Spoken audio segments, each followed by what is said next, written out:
গতকাল কি Pabna Edward college মাঠে মামুনুল হক সাহেবের ভালোবাসায় হাজার হাজার মানুষ চলে আইছে। মামুনুল হক সাহেবের দুপুর 2টার মধ্যে আসার কথা থাকলেও তার আরেকটা প্রোগ্রাম টাঙ্গাইল ছিল, সেই জন্য আসতে আসতে 4:30 বেজে গেছিল। তাও মানুষ ধৈর্যহারা হয়ে চলে গেছিল না, সবাই অপেক্ষায় বসেছিল যে কখন আসবি বাংলাদেশের সেই অন্যতম আলোচক মাওলানা মামুনুল হক। আমি নিজেই এতদিন খালি মোবাইলে আর টিভিতে তার অগ্নিঝরা বক্তব্য শুনেছি, তাই যখনই শুনলাম সে পাবনায় আসবে আমি আর থাকতে পারলাম না, চলে গেলাম তার বক্তব্য শোনার জন্য এডওয়ার্ড কলেজ মাঠ। আমি ঠিক 3টার সময় চলে গেছিলাম, যে 2টির সময় আসার কথা, হয়তো উঠতে উঠতে কিছু সময় দেরি হবে, কিন্তু না, আমি যায়া অপেক্ষা করতেই থাকলাম আর অন্যান্য বক্তারে আলোচনা শুনতে থাকলাম। সেই অপেক্ষা করতে করতে ঠিক 4:30টার দিক চলে আসলে মামুনুল। কিন্তু দুঃখের বিষয় হচ্ছে আমি তার সম্পূর্ণ বক্তব্যটা শুনতে পারি নাই। এক হাতে ব্যবসা চালায়নি, আবার এই দিকে থাকা একেতে সন্ধ্যা হয়ে যাচ্ছিল, কোন দিকে যাব কোন, তাই তাড়াতাড়ি বাসায় চলে আইছিলাম। ভিডিওটা ভালো লাগে থাকলে সকলেই আমার এই ছোট পেজটা ফলো দিবেন আর আমার পাশেই থাকবেন। আল্লাহ হাফেজ।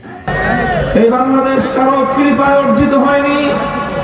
এই বাংলাদেশ কোন চিহ্নিত শ্রেণী বিশেষের সংগ্রামের ফসল নয়, বরং এই বাংলাদেশ এই দেশের মানুষের দীর্ঘ সংগ্রাম এবং তাদের দীর্ঘ আন্দোলনের একটি ফসল।